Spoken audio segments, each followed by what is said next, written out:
What's up, everybody, and welcome back to the Sort of Truth podcast, the alcohol-fueled, chapter-by-chapter reread of the Sort of Truth series with a thin strip of craft brew on the side. Don't get that joke? I promise you will. And sorry for it. I'm Nate. And I'm Jade, and we are peeling our way into chapter 40 of Blood of the Fold. Fantastic. Yeah. Don't you love that? No, I'll be honest. I like the chapter. This one's good, but it is disturbing in a couple of parts. And I want so badly to make a reference to the absolute number one worst cringy shivers I ever got from a Good Kind book. It is in the very end. It's in the Children of Dahara series. There's a moment that happens there that just made me go, oh, gosh, no, it's so bad. And this one is a damn close second. So, strap in, y'all. Yeah, here we go. I just wanted to add a note really quick that patrons, you guys have been so patient with us, and I am happy to say that we do have something for you guys. It should be out within a couple few days, but Jade missed out on the last episode when Aaron was here guest hosting, and so we decided to get some of her takes from the episode that she wasn't able to say. Yeah. While we were here. Well, to be fair, it started with me just, trying to vent because I was like, no one's going to ever hear my thoughts on this, Nate. And then he was like, well, we're recording it. So, Hang on, let me get my phone out. That, and I believe there were shots fired by Aaron that you needed answering, too. Well, I mean, if it's deserved, it's deserved, you know. I won't argue with that. No. Yeah. You should have seen his face when he finally realized that it wasn't just a live one-off and it was being saved.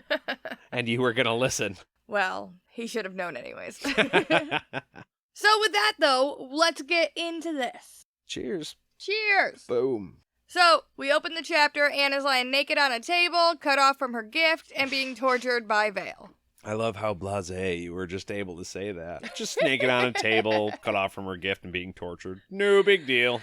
Well, you have to be able to just roll with it, you know? You just cut off the feeling and read the words. Well, this isn't the worst it gets. She's just on a table. Well, I guess she's being tortured. She's not having a great time already. There's nothing graphic yet, though. Yeah, we haven't been there for it so far. We just know Anna's not having a good time, and we kind of left her knowing that she wasn't in for a good time. Right. When we last saw Anne, she had been captured. Yes. And she was referring to, how it was kind of part of a plan. Yeah. But the plan wasn't going to go well, and she knew that going in. And she wasn't planning on it being Vale that was involved in it who wants vengeance on her so badly. Right, exactly. So it's like she knew it was going to go bad, but didn't know how bad. And now we know, and that involves torture. Yeah, not great. No. So Vale says Anne stole her youth and cast her out to die, and so she condemned her to death. That's what she keeps saying. And Anne's like, no, you got to live the same life that everybody else had. I could have had you killed. At least I let you live. Yeah, that's the one. I could have had you killed, but instead I gave you life. Now, you don't get 1,000 years like some of the other sisters get, but you got, what the Creator intended for you. And I thought this was really interesting because she was like, he gave me the gift, so I'm going to use it. True. But the Creator didn't give you 1,000 years at the palace because people go to the palace who are selected by sisters or the prelate. You know what I mean? That's not a natural thing. No, it's like a privilege. Right. So you don't actually have a right to be there. It's just a place. It was a privilege. You broke the rules, and so now you're out. Yeah, Anne says that she did this, not just once. She did it many times. Yeah. And she was warned many times. It wasn't like a one-and-done type situation, like it sounded to us in the original thing. Yeah. No, she fucked with a lot of people and just kept, tossing them aside and getting a new dude and then tossing them aside. And too many strikes. She was out. Yeah, it added some much needed context because it would be way too harsh for a one-time punishment. Yeah, whoops, my emotions got away from me and I did a dumb. I did a dumb. But when you repeatedly do that, you can't use that as an excuse. Right, exactly. She was warned several times, and so by the time they actually kicked her out, it was like, dude, no, you've heard the spiel before. Yeah. We're not going to tell you anything new now. I get she's angry. But you knew what was going to happen. Yeah. And you kept doing it. You couldn't have been surprised. Right. Anne's worried that maybe she got the prophecy wrong. Why isn't her rescuer here yet? Like, she's been doing this for a little while to her now, and she's like, shit, like, maybe I miscalculated a little bit. Then again, the fact that she was captured in the first place means that the prophecy is coming to pass. So, while it sucks, this is all part of the plan still, kind of. Now, I would be worried being in Anne's, well, obviously she's being tortured, so no real surprise there. But, like, you're there, you're on the table, you're like, okay, I was captured, this bad thing is happening to me, that means that it's all coming true, and I'm supposedly going to be rescued, right, by a he. We don't know who. Yeah. But, like, she's going through torture, we know that, but we don't know at what point her rescue will happen. So she could make it all the way to the very edge of death just to be rescued to die 3 seconds later. Rescued, quote unquote. You know what I mean? Like, there's no for sure thing there. Yeah, I mean, prophecy can be a little tricky, but also Nathan is a prophet, so you would assume he's seen it a little bit more clearly than most people have. But yeah, no, it's risky. That's why. Oh yeah. That's what she keeps thinking about. And Vale at this point starts working on her foot, which is actually kind of ironic considering we were talking about the foot thing. Well, you guys did, and then I did. You know, in the last chapter. Oh, you mean foot or tongue? Yeah. Yeah. Yeah. The slice on the foot. This is a different thing. Oh, yeah. Okay. This is, well, yeah, I will let you explain it. It's hard to read. Well, she peels a thin strip of skin from her sole, like the bottom of her foot. Just like that Band-Aid, too. Mm-hmm. It's, yeah, like I was mentioning at the top of the episode, there are a couple moments in Terry's books where he gets into something graphic that's happening to somebody. And now I can handle a lot. I'm pretty well okay with it. I don't watch a lot of gory movies, but the concept of something happening to somebody like that, it doesn't normally shake me. But the way that he used the words, just peeling the thin strip, like, it's bad enough when you get a fucking hangnail. Yeah, see what I'm saying? That puts it all into sharp contrast to what's happening to her, and being, like, tied down, not able to move, not able to fight, not able to do anything about it. It's just, that's disturbing to me. I hate it. Yeah, no, skinning is not great anywhere. Like, it's not good. I don't watch those type of movies either. I don't like the let's watch somebody just, no, it's not good. I don't like it. Well, and it's like, it kind of was shocking to me because at the beginning of this book, we have two wizards who basically are both in contention for a better spot among the Sisters of the Dark.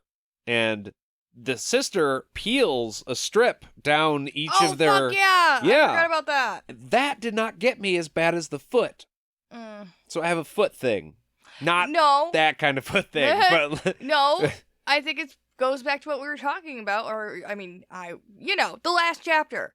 I think that's, like, your foot is sensitive. You need your foot. That would hurt a lot. Like, I mean, anywhere else in your body it's still gonna hurt, but you have a chance of not using it, or, you know what I mean? Like, that's a constant hurt.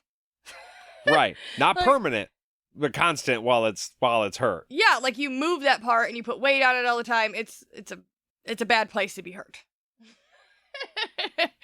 I mean, I agree.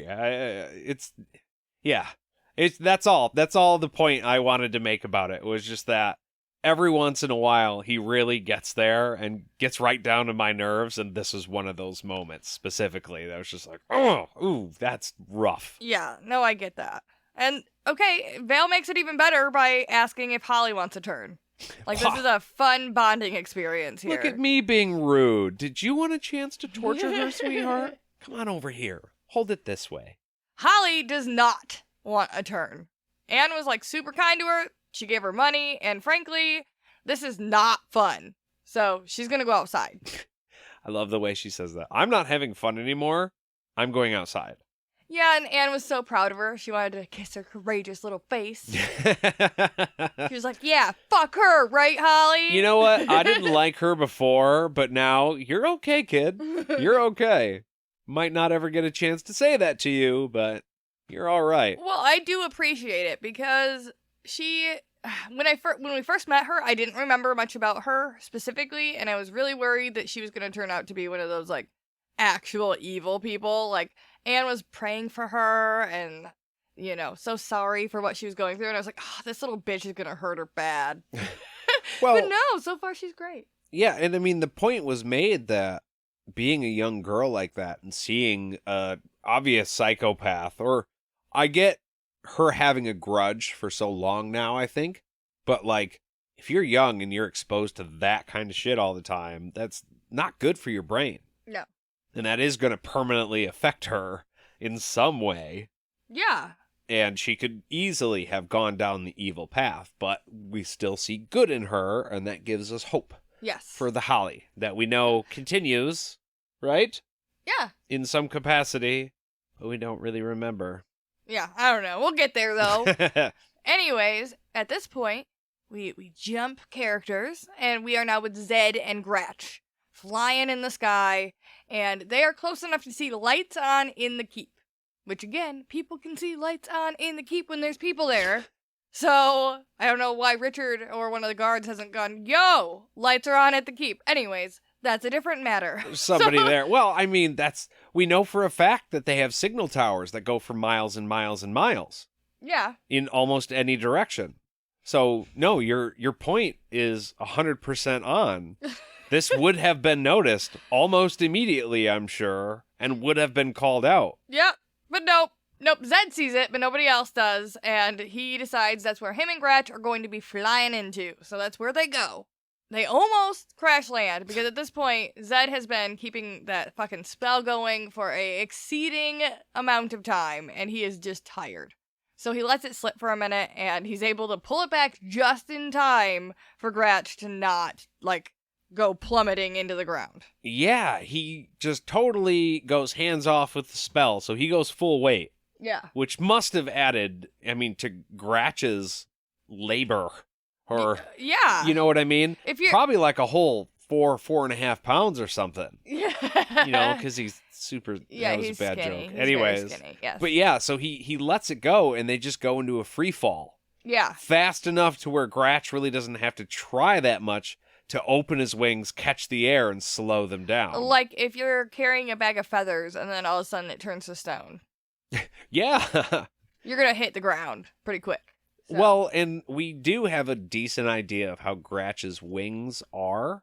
You know what I mean? Almost bat-like when I picture them. Yeah. So we know, like, certain birds, they're gliders. So this would have worked perfect for a bird like that. Other birds, like a hummingbird, they just have to keep flapping the wings. They create their own lift. Yeah. So just sticking your wings out wouldn't have done anything for Gratch. No. Well, and at some point, like, even if you're a glider, you get enough weight that just gets dropped on you. Even if you're carrying it, all of a sudden, you're going to go down fast. Yeah, oh yeah. And So, I mean, Gratch was also probably exhausted after this, too. He's been flying for like a week. Yeah. Yeah. 100 P. But yeah, so they finally land safely, and Zedd is at the same level as Addie now. Basically, no power left. He has spent himself pretty good. And like you said, I'm sure Gratch has too at this point. But Gratch suddenly starts growling into the darkness because he's still on, like, alert mode even after fucking flying for... He's such a badass because he did that on the way down there too. Gratch is awesome. Anyways, Gratch. Yeah. He suddenly attacks the, invisible things in the air, and there's Marizwith everywhere. Zedd starts using simple magic like wind and fire and just taking them out. And he also notices they're focused mainly on Gratch, which, I mean, is helpful, I feel like, in a battle. Yeah, huge advantage. Yeah. You're not coming after me. That makes it better for me.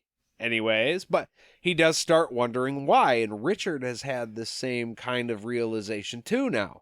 They weren't attacking me. Gratch saw them and attacked, which happened here too. So the thought is, maybe, just maybe, these Mriz